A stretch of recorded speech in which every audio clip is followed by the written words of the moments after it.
Hello Internet, welcome to Games Done Wrongish. This video is the first video for the channel that can be considered regular content. While live streaming and the official launch of this channel is not until October 2nd, 2017, I will still try to get a video out each week in the run up to then. Let's get to it. Today I will be doing an overview of my playtime with the first two Xbox Games with Gold titles for the month of September 2017. The games are Forza Motorsport 5 and Hydro Thunder Hurricane. Forza Motorsport 5 was a launch title for the Xbox One. It was Microsoft and Turn 10's chance to show what the console can do. They also managed to get the cast of Top Gear on board to do some voiceover sections introducing the cars and what they can do. That's the previous cast of Top Gear, comprising of Jeremy Clarkson, Richard Hammond and James May. Not the new cast comprising of Joey from Friends, Chris Evans and anyone else that was ever recorded saying the word car. Hey, maybe I can be on the next season. Car. With that said, despite paying them what I can only imagine was a lot of money to do these voiceovers, neither Microsoft nor Turn 10 want to affiliate themselves with any of the comments they recorded, which I found pretty funny, if not a little odd. Being a showcase launch title, the graphics are high resolution and the frame rate is very smooth. Despite having some static and dubious 2D artwork for the crowds of people that have come to watch you race, the aesthetics hold up pretty well. The sound of the cars and their engines is pretty good, but they do get much better in the newer editions of the franchise. Forza is a yearly release title for the Xbox One, be it the motorsport games such as this one or their spin-off Forza Horizon series. The Horizon series is more of an arcade action-based racer, whereas the motorsport games are more of an arcade simulator. It uses real-life cars, tracks and events, but the way the NPC cars race and the collisions cannot really be looked at as a real-life simulation.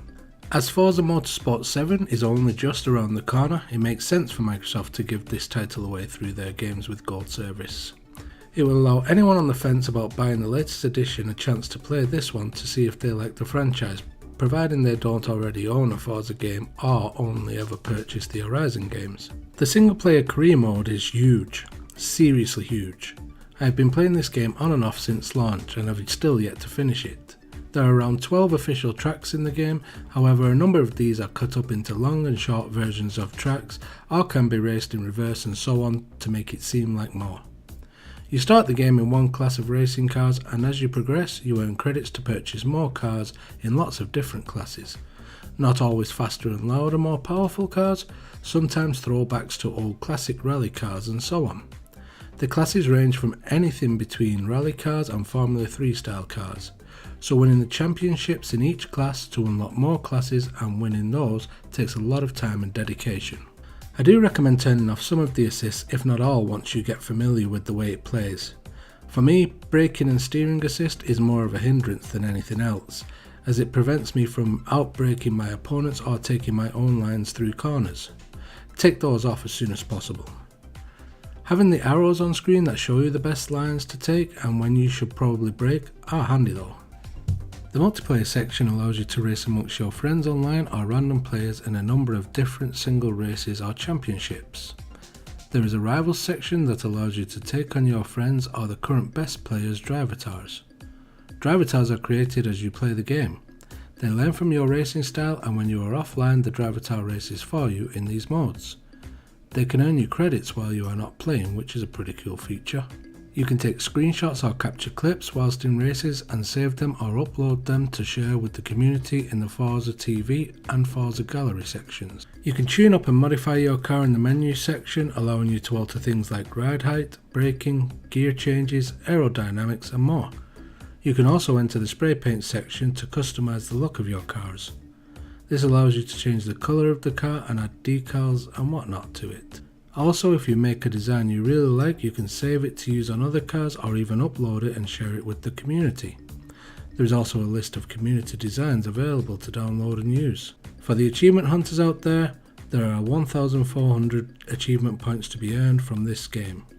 However, as stated earlier, it could take you a very long time to get them all. Overall, I think there is a lot of content and fun to be had in this addition to the Games with Gold service. If you are at all interested in racing games and have yet to try these titles, I urge you to give it a try. If you are anything like me, by the time you finish it, they may be giving away the next one. Hydro Thunder Hurricane is an adrenaline-fueled action arcade speedboat racer. This game has had many renditions dating back to the PlayStation 2 and Nintendo 64, and perhaps even further. It is a simple arcade racer that is easy to pick up and play and can give you a few hours of mindless fun. This is by no means a simulator like the last title may be. I mean, come on, you can get overtaken and rammed by Viking ships and tugboats, and you're in a speedboat. There are 4 different modes to racing. These are Race, Ringmaster, Gauntlet and Championship. Race mode is your basic racing against AI controlled opponents around numerous courses that have lots of bends, drops and obstacles in the way. You need to manoeuvre around these whilst trying to collect boost items to increase your speed and win the race. As you progress and unlock tracks, you will be confronted with more obstacles such as the tugboat and Viking ships mentioned earlier. Also in the Valhalla track, you have Viking gods throwing axes at you from the heavens while you race. Ring mode has no AI opponents. It is just you trying to set the best time you can. During this mode, you need to manoeuvre through huge green rings on the course. These will increase your boost bar as you do so and give you that extra speed needed to set a good time. Missing any of these rings can remove your boost entirely, causing you to be much slower and ruining your time. So time your boosting effectively in this mode to not career past any of the rings. Gauntlet is another mode in which you need to compete for the fastest time solo. However, in this mode there are lots of TNT barrels scattered all over the course. You must dodge the barrels, pick up the speed boost items and set the fastest time you can. Championship is the final mode, and in this you race through a set number of all the previous modes to try and win the championship. You get points for placing in each round and win if you earn the most points overall from those rounds. As you win or place in any of the modes, you earn credits. Credits allow you to unlock more speedboats and courses to participate in. The game has a reset button you can use when things start to go wrong. If you get blown upside down by a TNT barrel for instance. When this happens, you can press the menu button, or back button as it was called on the 360 controller, to rectify your boat and continue. This reminds me a lot of a similar feature in one of the old SSX games. I remember one time me and 3 friends all met up at a friend's house to play games on his PlayStation 2. He had the SSX game and was stuck on one particular level. I'm not sure if it was SSX 2 or Tricky. It was definitely on the PlayStation 2 though. This level had a number of walls made of glacial ice in your path on the way down. Try as we might, we could not manoeuvre around them enough to win the race, and instead would end up smashing into them over and over. We all had multiple turns trying to do it and just could not do it.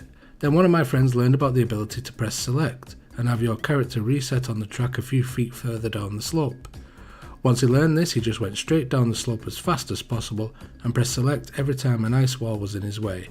This allowed him to win the race well ahead of the pack. We all found this hilarious, except the friend that owned the game. He was really annoyed that the level had been cleared by cheating. Obviously this made the situation even funnier for the rest of us. Anyway, I digress. On to multiplayer.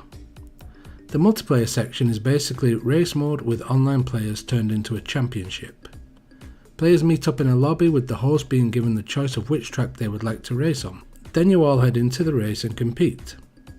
At the end of the race there are points given to each player depending on the position they place. This can go on as long as you like, with the best players having the most points on the leaderboard.